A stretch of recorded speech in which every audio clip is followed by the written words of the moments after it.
Everyone, my name is Wayne Nagesha. I'm the artistic director here at Soulpepper Theater, and welcome. We are gathered here in Takaranto, known as the Gathering Place, in the Dish with One Spoon territory. Welcome so much to this community conversation in celebration of Draw Me Close.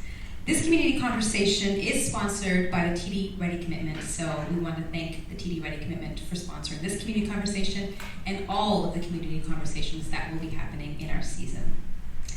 We want to say that this is filmed on the night of our opening, and we are really happy to share the news that our whole run is sold out. So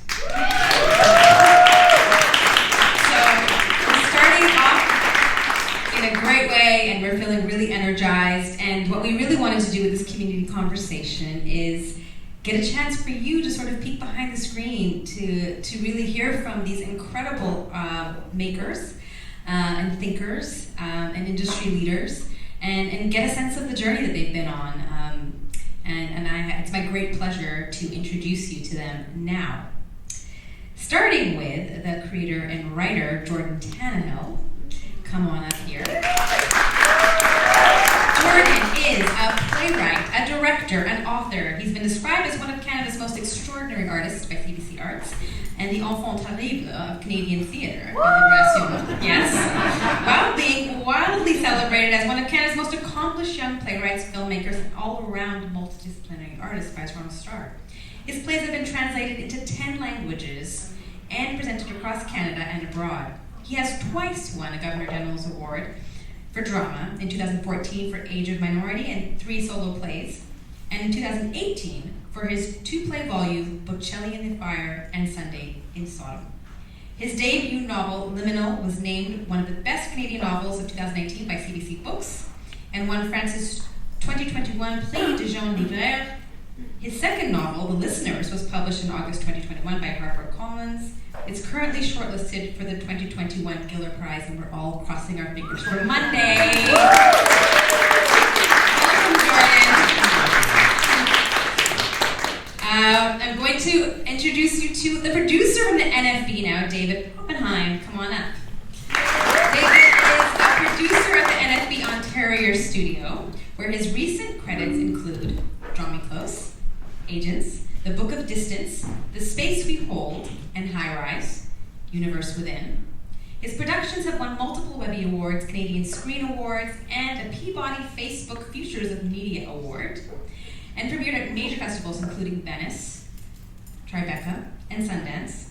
Oppenheim is currently producing a number of creative nonfiction films, interactive and immersive projects, and leading the studio's XR Lab. He is a past resident of the CFC's Media Lab. Welcome to the stage. Anita Lee, our next. Head of NFB's Ontario studio in Toronto, a multi-award winning producer, produced some of the most critically acclaimed works in NFB history, including one of my favorites, Sarah Polley's Stories We Tell in 2012. Recent projects as executive producer include Randall Okita's The Book of Distance. She also established the NFB's Creative Nonfiction Immersive Lab in Toronto, and she was the founder of the Toronto Real Asian International Film Festival. And also, we would like to tell all of you watching that we also have an incredible, wonderful live audience, so a big round of applause for you all. So, we're going to start off really at the basics, just because some of our audience might be interested to get a bit of a sense of what we're doing here. You know, this conversation is going to be about where theater meets technology, where virtual reality meets live performance. And so just to give us a bit of the background, virtual reality, David, maybe, a bit of where we are with that, how long has that been prevalent in our societies as far as, you know, just a bit of the history of VR. Yeah, I mean, I think most people would say that we're in the 4th wave of VR. I mean, it's got more of a history than I think people realize, or often people talk about. I mean, it goes back further than Facebook or Meta, whatever they're called now. It goes back to artists always wanting to experiment with ideas of immersion. So, you know, depends on when you think about or how you define what VR is, but you know, there painters experimenting with massive canvases that were aiming to be more immersive than the paintings before. There was experimentation with the advent of photography in terms of stereoscopic 3D photography. So there's been experimentation forever. In the 50s, there was something, the brilliantly named Sensorama, which was this sort of 3D booth that combined stereoscopic imagery with, what we'd call like 4D now. So it had a wind machine, and it was basically aimed at immersion of, overloading your senses of immersing you in a work. So, the VR glasses that we use now over in the Michael Young Theatre, that were precursors for those kinds of headsets in the 1960s. So, I'd say that most people look at it as sort of a fourth wave. There was incredible work being done in the 90s. Char Davies is a Canadian artist that a lot of people talk about as sort of the godmother of VR. So, if people think back to like the Oculus headset that got a lot of attention because Facebook bought it, well, there's a much deeper history of artists exploring with similar types of tools that go back, hundreds of years. So it's not as recent as people think. But commercially, the idea of being able to buy a headset probably goes back more to the sort of 1990s and then 2000s. And you and Anita have been pursuing, with the Ontario NFB lab, many things, and one of them is this idea of incorporating playwrights, which is where this was born. So talk a bit about why, you have this, all the sensory, all the things, that the immersion, but why the next step for wanting live performance, and how did this collaboration start? Maybe I could just talk a little bit about what motivated David and I. And I think it was really interesting around maybe about 2012, 2013. There was a real sort of growth of exploring VR specifically for documentary nonfiction. And a lot of the early work was really looking at the notion of empathy and the idea that through VR we can sort of travel to where we couldn't necessarily go physically and sort of walk in someone else's shoes and have this immersive experience. And as we were going to a lot of doc festivals during that time, a lot of this work that we saw was really, in a way, very black and white, So sort of, taking the user or the viewer, let's say, to a small village in Tibet, to have lunch with a Tibetan family, or to go to Afghanistan and experience what it feels like to be in a refugee camp, for example. And a lot of this was really spoken about in terms of empathy and the ability for us to experience empathy in new ways through this medium. And I think what we really started to see, though, was that it was still a format of technology and a space that was really still very dominated by mostly men in this space, and I think also a very homogeneous space. And so the idea of point of view and representation, and that so much of what was being created for us to experience, and that it really wasn't inclusive, was something that really, I think, hit home for David and I. And so we started to have conversations around how can we actually look at this space, which is creating a new reality. How can we not make the same mistakes that traditional media has already made? And how can we, if we're creating something new, start to really think about how we can actually bring these other perspectives in. And so around this time, we decided to do some labs. We were just learning ourselves, and we really felt that to learn through other artists that were really working in interesting ways, whether it was in theater, photography, in all disciplines, to really look at this technology in a new way. And so at that time, we collaborated with the National Theatre in the UK for the lab that David led, which was the lab that Jordan participated in. And I'd like to just acknowledge Anna Serrano, who's here tonight, a real trailblazer in this space in Canada. And we also launched a lab simultaneously called Open Immersion, which was specifically working with Indigenous and BIPOC artists in North America and US and Canada to also explore these perspectives. So that was really sort of the genius of what we began. Right. So tell us the story, David. How did this particular relationships emerge? I mean, we put together, a short list of artists that we were interested in talking to, and unbeknownst to me as well, my colleague Justine Pimlock, who's here, was looking at Jordan in terms of perhaps working with him on some film work. And independently, I had him on our short list of artists that we wanted to talk to about this lab. I think one day Jordan walked into our studio and I was sort of, looked up and there he was. Long story short, we ended up working with Jordan, another amazing theater artist, Canadian theater artist, Mitchell Cushman, who comes more from an immersive theater background, and Jordan, as well as 2 UK theater artists. And the lab was a 3-week lab, kind of rapid prototyping lab, 1 week in Toronto at the NFB and 2 weeks at the National Theatre in London. And I just remember Jordan was, back of the class, skeptic, kind of, unsure about this whole thing. And gradually, I think he still retained his skepticism, which I think we encourage at the NFB, skepticism in the tools. And that led to sort of the early prototype for Drum to Close. So tell me about the skepticism and your experience with VR. So what you answered the call clearly, and you went. What were you looking for? What were you interested in? Well,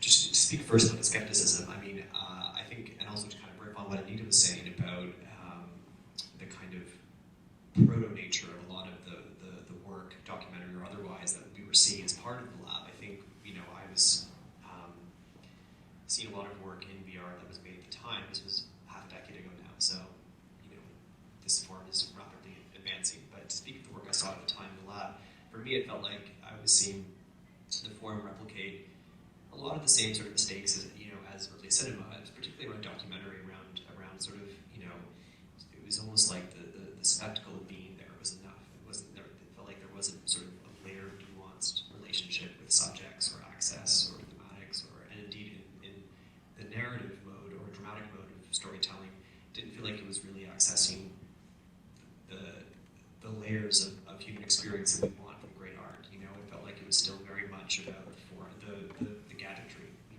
and also it was being largely led by Silicon Valley still at this time. So it was a form that was still in search of its storytellers. So it felt to me like,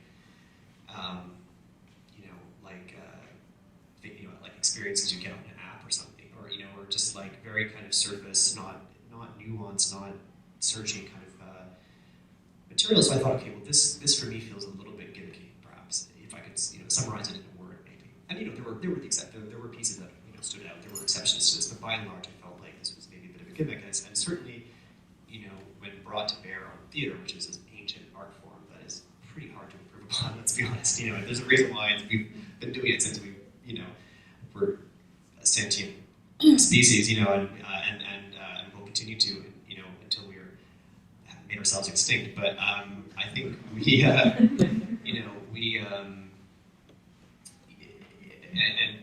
think to that end, I think when I was entering the lab, it was very clear to me that there were sort of 3 main aspects of theater that I wanted to retain in any kind of work that I ultimately made within virtual reality, and those were, I really wanted to make an experience that felt, first of all, live.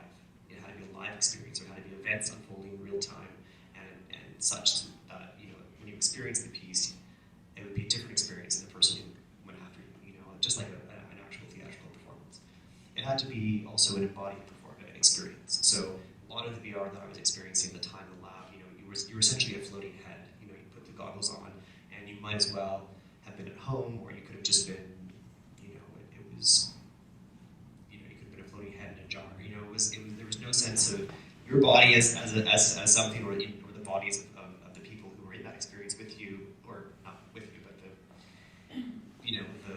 performers who were in that experience were disembodied kind of ghosts, and so it felt like, okay, well, how does this, even in theater, I'm still there, physically present in the theater. My body is participating in the event, even if more or less silently, but the collection of bodies in a space is a major presence in any performance.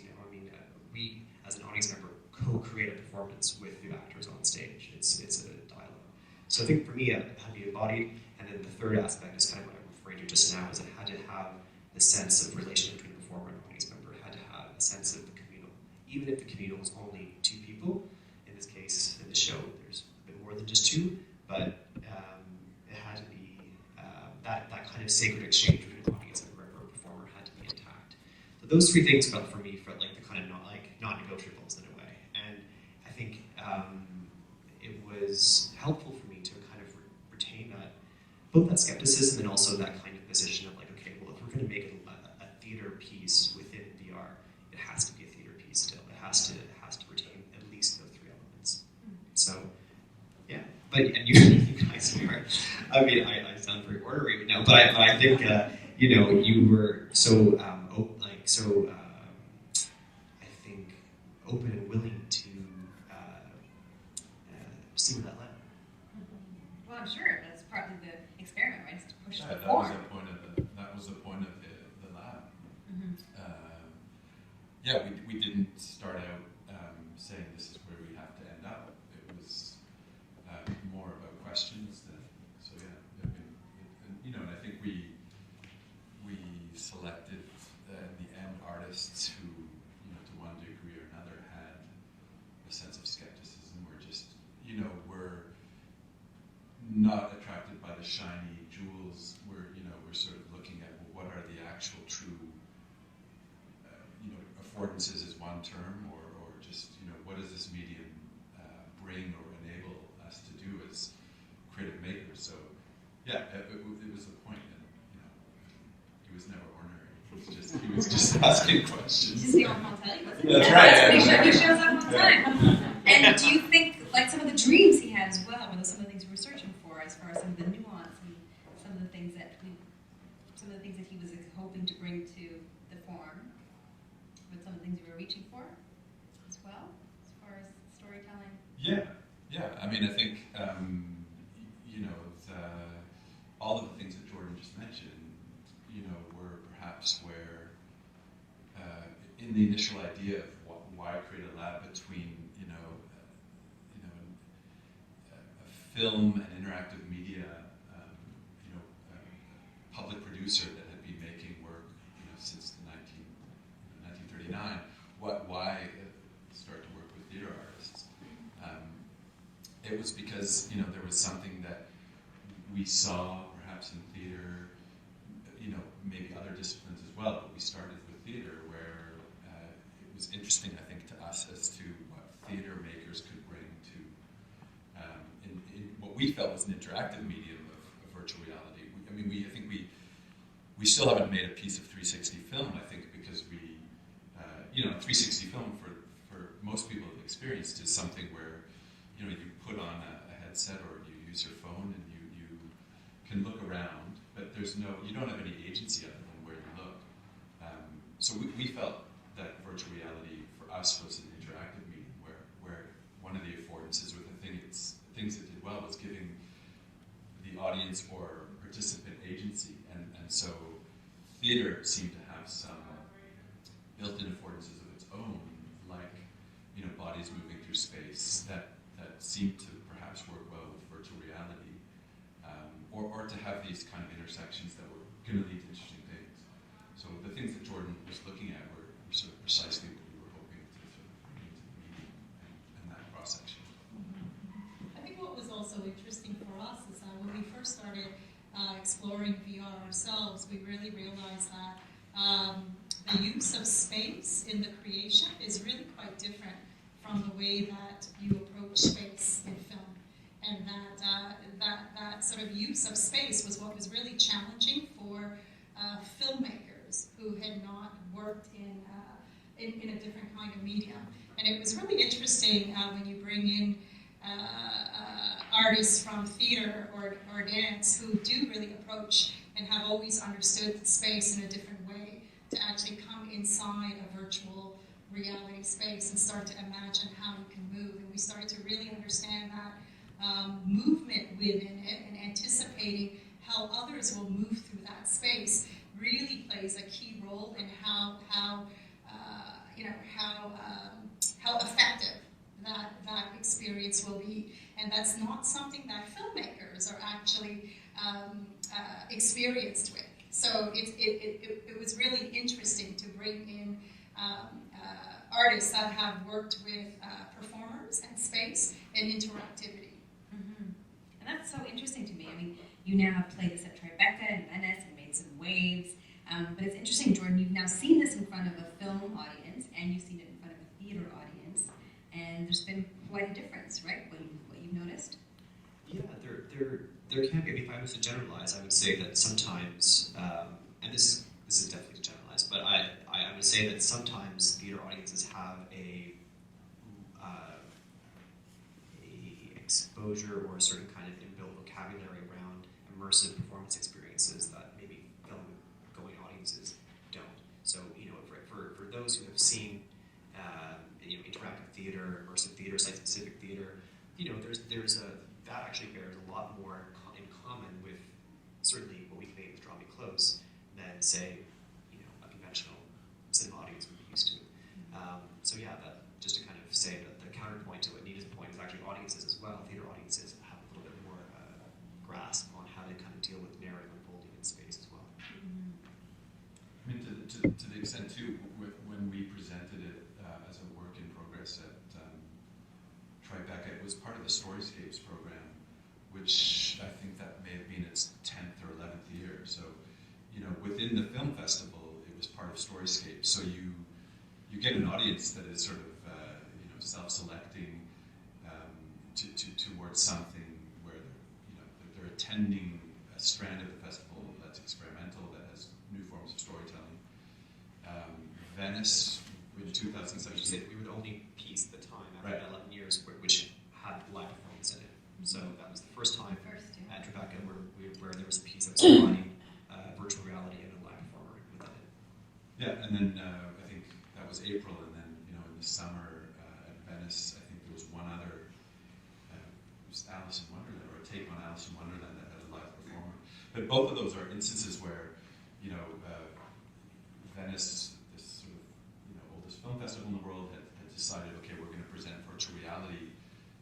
So you get audiences who are open to these kinds of experiences, but it's been quite different to presenting Draw Me Close there and then in a theater context. And so whether it was the Young Vic for previews or here for our Canadian premiere.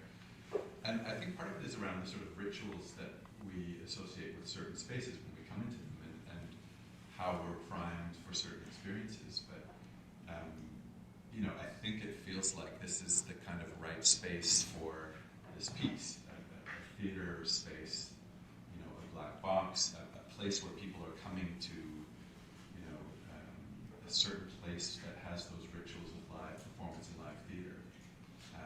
It feels right in a way that maybe the other instances didn't feel quite as right. I mean, I don't think, at the same time, I don't think that, or put it this way, I think we could look at other spaces that had a black box, like a public square or somewhere else where we might present Draw Me Close, but theater feels like the right spot for it. Mm-hmm.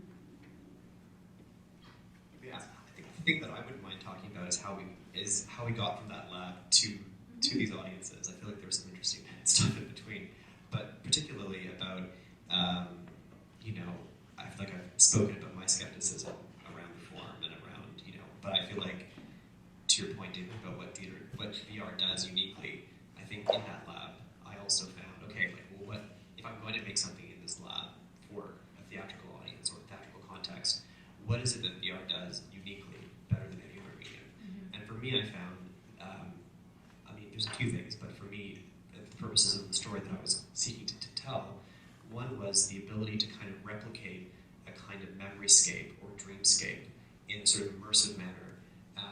And by that I mean, especially within an animated VR context, the ability to be in, say, a rendering of your childhood bedroom, say, and something that feels so tangible and clear one moment, like a glass of water on the table, so much so you can even reach out and grab it. Then, for you to turn and sort of draw your attention elsewhere and then look back and then it's gone the next, and then suddenly you walk out of the bedroom and you're actually 10 years older and you're in your kitchen and you look back and then, the room's gone, and you turn and then actually the paintings on the wall are shifting and changing and not quite what you remember a moment ago. I think that, for me, that sensation of sort of that those slippages of time and space feels so, just for me, replicates so palpably, so viscerally the experience of dreaming and also of memory recall, and how memory recall is never the same. Well, memory is always different. Every time we return to it, it's always refracted through the act of remembering. So I felt like the ability to create that kind of embodied experience of memory and moving through memory within VR, especially with animated VR, was something that I'd never experienced before in any other medium. And I don't know, I'm sort of segueing here a little bit, but at the time of the lab, when we did that in 2016, it wasn't so long after my mother had been diagnosed with stage 4 cancer. And I was also at the time working on what ultimately became the novel Liminal, this autofiction piece which is really meditating on themes of mortality, ephemerality, the body. And so being in VR and experiencing that sense of, okay, like, wow, this is really, I'm really thinking about these aspects of the ephemerality of the body. What is embodied experience? How does my body move through time, space, memory? All the, this form felt like it really lent itself to the investigation of those various themes. I should say at the time as well, when we had the news of this news, this diagnosis, my mom's passing, like she was given basically, we were given like possibly 2 years, so this felt really imminent. And I'm so happy to say that my mom is still here. And at the time of the lab, when just imagining what this experience could be, which was frankly not too dissimilar from what we've actually now made with Draw Me Close, the idea that as an audience member, you would don a virtual reality headset, you would enter a sort of a animated rendering of my childhood home and effectively move from room to room through the house, and essentially with your mother, who would be embodying with you in the piece as both an animation and also a live performer in the space with you, that you would move from room to room and essentially age together over the course of 25 years, and through that tell essentially a lifetime's, truncated, but a lifetime's story of your relationship with memory, of your bodies of art making together, and then projecting into the future towards my mother's eventual passing, and really using and treating art as a way of meditating on how, as a salve against mortality, and thinking, how do we use art to process this inevitable loss that we all face, and even at that very early juncture in the workshop process, I knew I really wanted to collaborate with the artist Tava Harrison, the late great illustrator whose work and whose spirit is present very much in the piece you're about to experience, or maybe you already have experienced. And so thinking about people who are here in the room with us now, as you guys are, and of course who are watching, and those who are not with us. Tava is someone who she had, at the time when we were working on the lab, and thereafter in developing the piece, she was living with stage 4 metastatic breast cancer, which is the same my mother has. And so that sort of extra textual connection is very powerful, but also the ways in which Tava also was using art, and specifically illustration, as a way of meditating on her experience and her own mortality. It just felt like a really powerful and perfect collaboration. And I really, it's been the loss of Tava ultimately occurred during the course of this collaboration. She saw the piece, and she was able to have, she knew that and attended the piece. I think she did there at Tribeca. Was she the one? I think she did at Tribeca. It's really at Venice, and so that was something we got to share together, which was very strong. So that's kind of, so, finding from those initial and still probably existent skepticisms, but also finding the beautiful sort of unique powers of the forum and attendant collaborators as well has been such a powerful experience. And when you knew what you wanted to write, how long did it take you to write it? Well, it was so different than writing a play, which, like, for the most part, writing a play for me is a kind of initial solitary act that occurs, and, I have a full draft, and then, it's workshopped. It becomes a kind of collaborative, collective experience, but it's more or less, it is something that's more or less written at once. And whereas this was really had to be an iterative process because the technology quite literally did not exist to achieve the initial vision of what we were trying to make when we first pitched it at the festival. I kind of explained the pieces I just did to you more or less in this kind of early sort of sharing, like, not say pitch session, but sort of the sort of sharing show and tell, I guess, at the end, culmination of the lab, this kind of show and tell, and more or less pitch or sort of shared what I just did with you guys, and there was excitement, I think, in the room about what we could possibly do with this idea, but the ability, for instance, to put a motion captured live performer within a room mapped virtual environment was something that very few, we didn't really know if anyone had done that before. I mean, possibly they had, but this was technology that we really had to innovate in-house at NFB, like Oliver Lowe and the incredible, and Luke, who's here tonight, I think, who's somewhere, incredible creative technologists, really, as NFB has a long, rich history of doing over the decades, actually innovating that technology to make the creative aspect possible. So, just to answer your question, the initial script that we wrote of the piece was like 4 minutes long. It was like, it just really was, for those who've seen it, without giving too much away, it was really just the scene where you come home and you draw on the ground with mom, and then you're, I think, put to bed.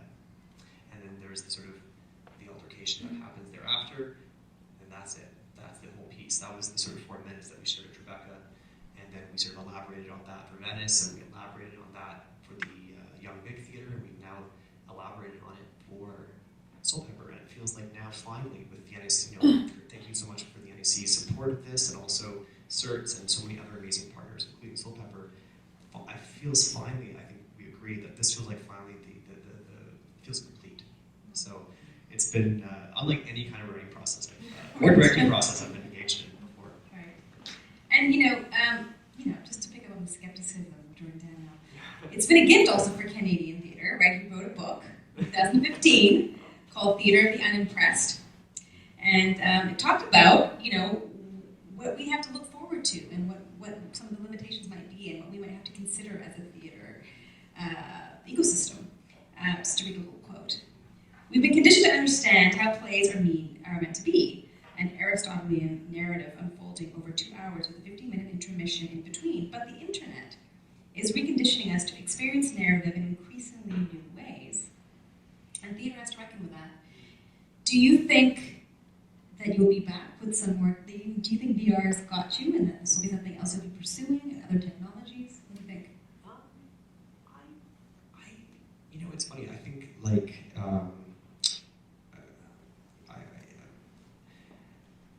I think I'm someone who really allows an idea to dictate the form it takes, or sometimes, sometimes in this case it seems a little bit like the form dictated the idea to an extent, but it's really on a project by project basis, I guess, is sort of what I'm saying. I think, I wouldn't say no, but for the near future, I don't foresee one at the moment. But what I would say is I think that VR is a discrete form unto itself. It's its own artistic medium. It's very much in its kind of, Lumiere Brothers stage, like this is kind of like the equivalent of like the man jumping over the chair or the train entering the station. We're still sort of in the very much proto phase of this form. And this is a form that it's still very much seeking its Tartovsky's or its Maya Deren's or whatever, its great storytellers of the form. I think it's and I don't see myself as an auteur of VR. I think I'm someone who's kind of been a tourist in the world of VR, and I've discovered some things and for myself, and I'm VR will go on to do, it'll I hope, blossom into a very fully fledged form unto itself. And I think, yeah, that's why I don't see myself as a VR storyteller. I guess. What are some pieces that have really inspired you? Are there any of you, as far as how the hybrid of theater and live performance, or just even VR sort of at its edges? I mean, we in the first week of the lab, we had a games night that we curated with a few people, but including Cindy Paremba, who was and still is a prof at OCADU.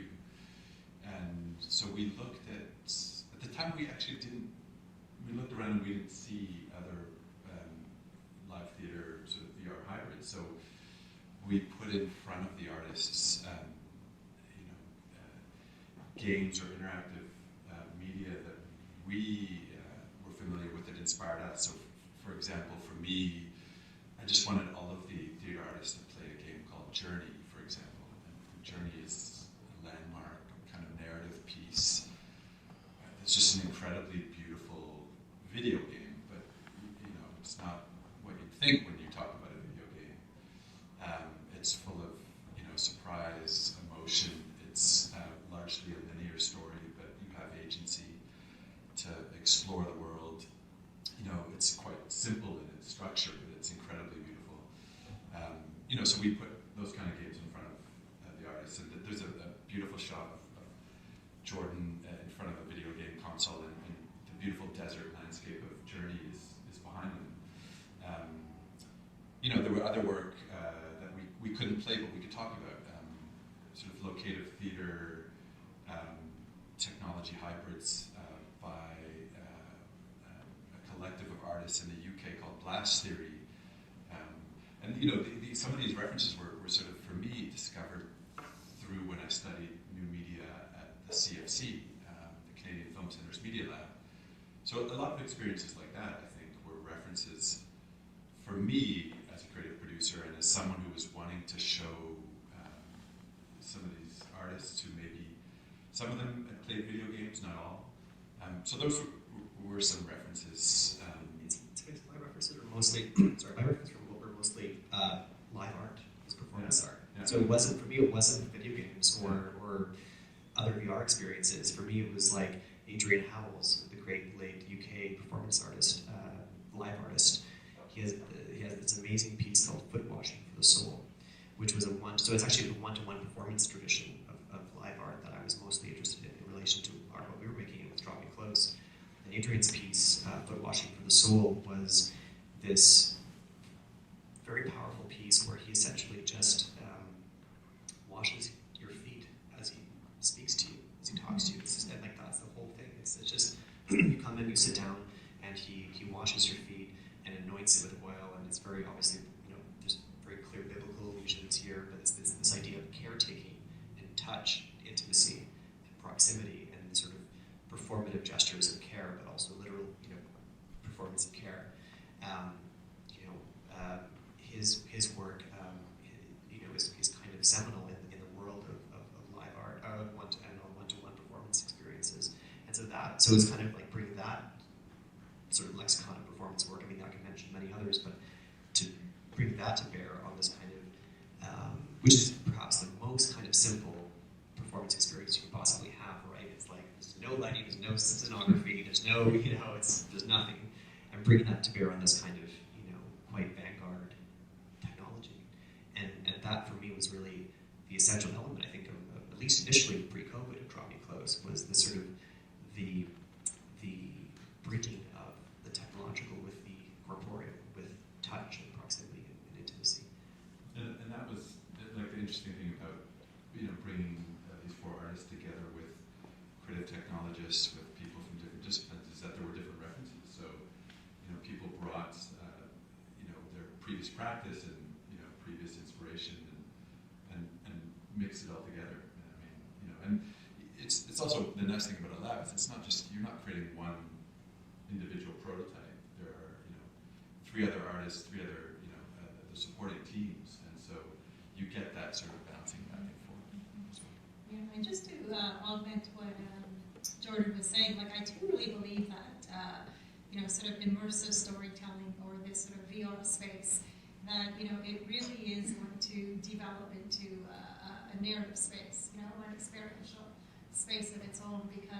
And I think what it does is really break down the existing walls between the genres today, between film, theater, dance, performing arts, etc. Because it's so much about immersion, and it's so much about being in that space. And I think more and more as technology becomes less cumbersome, it's developing, it's still cumbersome, even us putting on that headset. But I feel like what is really happening is that as technology becomes less cumbersome, that sort of technical wall is going to become much more seamless.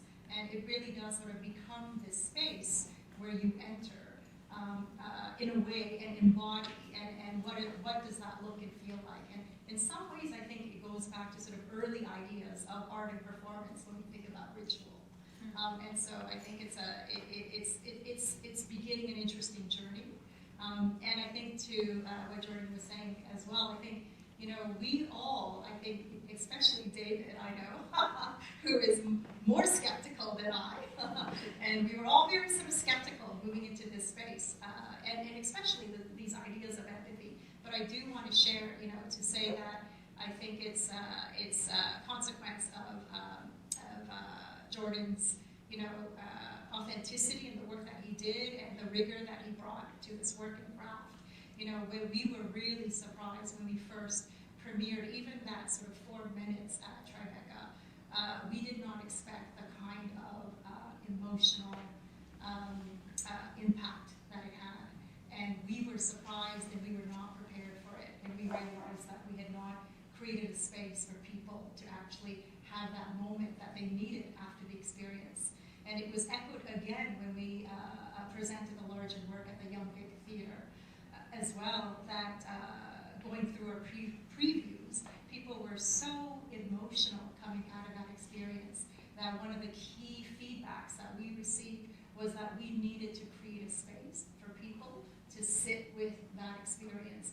And so I think, for me anyways, that sort of healthy skepticism we brought into this work. At the same time, I think there was a learning for me that there is something quite magical here, and there is a shift that this medium allows, and we're really just at the beginning of really exploring what that could be. I guess I'm the only one who was completely idealistic, no skepticism. I jumped in. I said, we need the show. The Canadian premiere has to be at Soulpepper. I just feel that what you have created is so special, and I do feel, there are things where it meets in the middle that just pushes both forms further in a way that is incredible and pushes what we're trying to do in theater, as far as really embodying an experience of someone's dream, someone's idea, and yours, in this case, the writers, in such a special way. It's really exceptional. I wanted to open it up to the audience. If there are any questions from the audience. Yes? So I think you might have stumbled upon something that no one has done before, theoretically speaking, in VR. And I don't know if I'm calling it the right phrase, but I think for the first time I experienced negative capability of VR. And this is really the moment when the mother disappears. And it was the most powerful moment because in performance art, as you talked about it, right, you have that intimate relationship with the performer, but the performer is always there, and you don't really understand how care is, that kind of care, performance and care, is something to savor and something to hold on to. VR allowed us to understand that because it had that ability to provide that negative capability. I mean, I don't know if that's the right phrase. Was that intentional? In terms of what was intentional about, particularly the sort of disappearance of mother within the context of the performance, and what was maybe its relationship with care, I think what I was trying to, that may have been an was intending to do was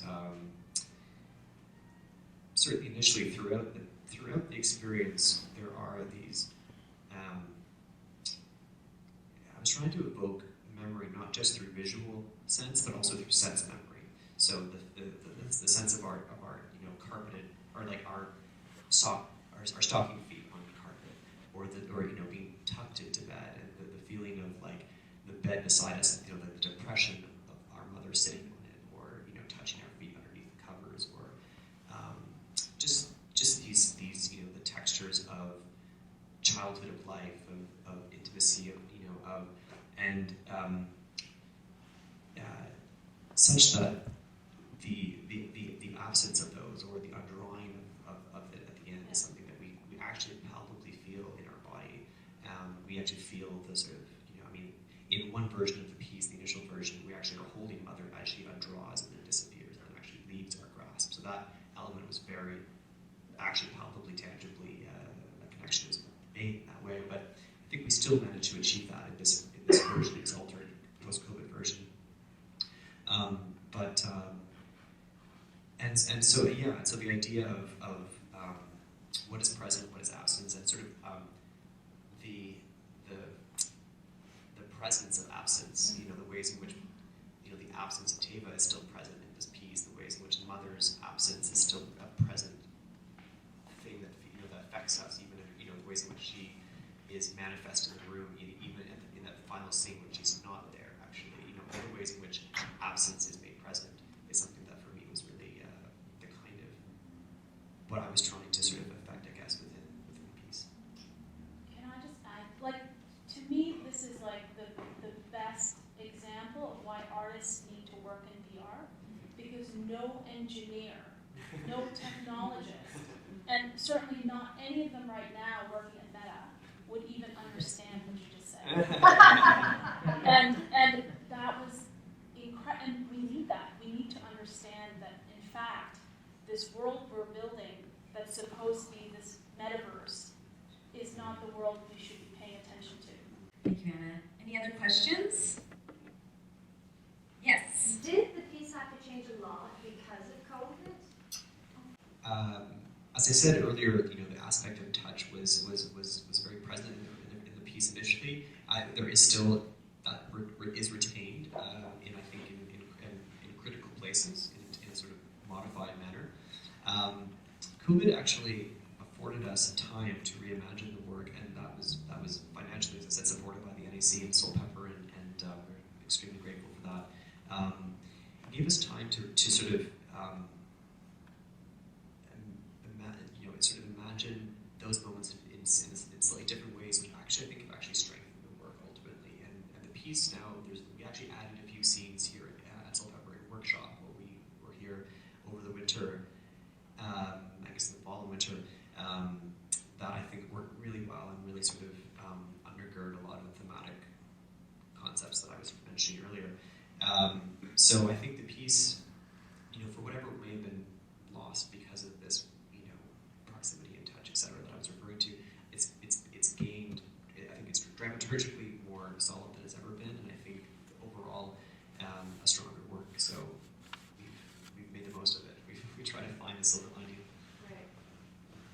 Was there ever a concern that that moment of spontaneity between the participant and the performer could lead to an interaction that the technology couldn't handle? I mean, it's amazing how social expectation, social convention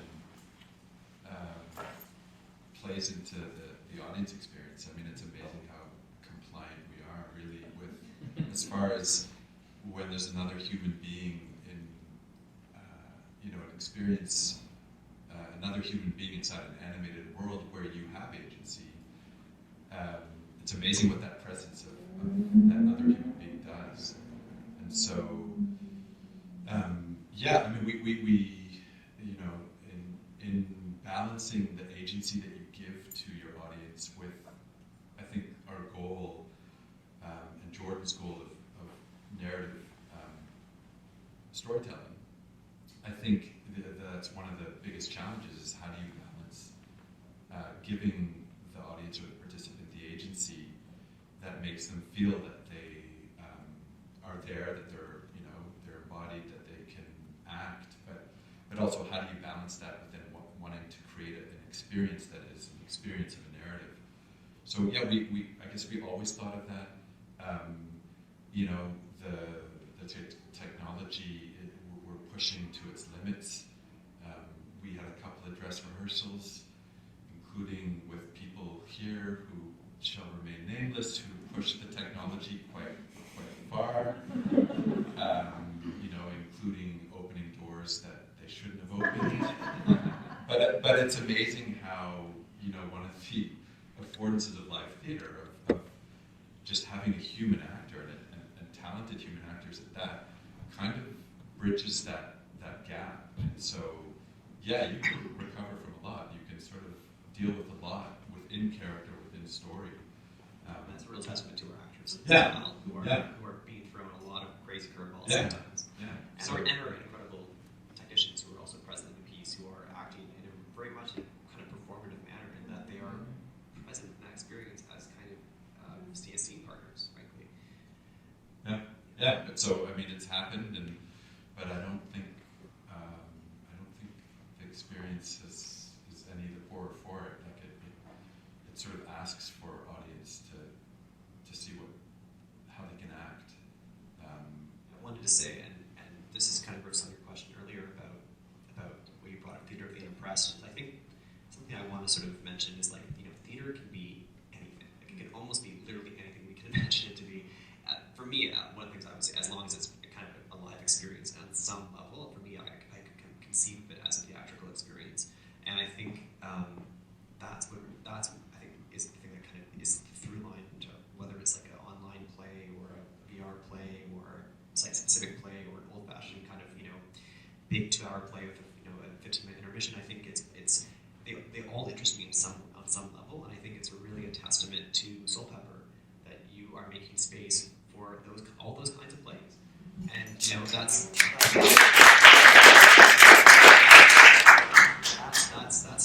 it's rare. There's not a lot of spaces that are willing to do that and willing to imagine that, you know, that there is value, of course, in you know, Streetcar Named Desire. There's of course value also in a VR performance, you know, and these things are not. These things only make our ecology richer and more nuanced for it. They're not in opposition to one another. They are a dialectic. You know, they're a dialogue with one another, and it's really, I think, again, a real testament to your vision lady and everyone here working and supporting this incredible company to make space for that kind of experimentation and production. So thank you. Thank you. No, we need it. We need the skepticism, right? It's healthy. It helps us grow. And thank you all.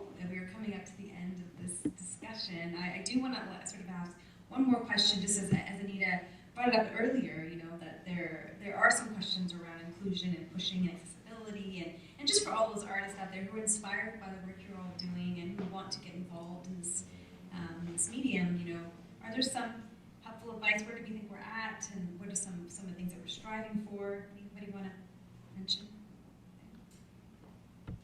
Yeah, you know, I really think this is a really emergent space.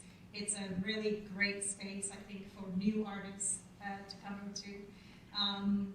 I really feel like the conversation that has opened up more recently, you know, with sort of the equity pandemic that we've hit as a society, I really see that these discussions around inclusion and representation are happening in a way, especially in culture, that we really have not experienced. And for someone who's been in this space for a while, I think I've also had skepticism around how impactful these conversations have been in the past.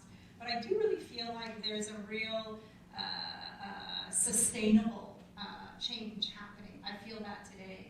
And I really feel that, you know, new media and the digital space is really a space that new artists and artists, I think, from various perspectives and backgrounds can really move into now. And we really need storytellers, and we really need people bringing in their voices in different ways. And I think it's a much more exciting space in some ways, I think, than a traditional film. And of course, we do that at the NFB today as well. But I would really, really urge young creators as well as producers to really think about not only just VR, but the sort of the digital space, which is becoming more and more fluid for storytelling. And I also see that the walls are starting to come down in terms of partners both in Canada and internationally who are really, really interested in this kind of work. Just earlier today, I was talking with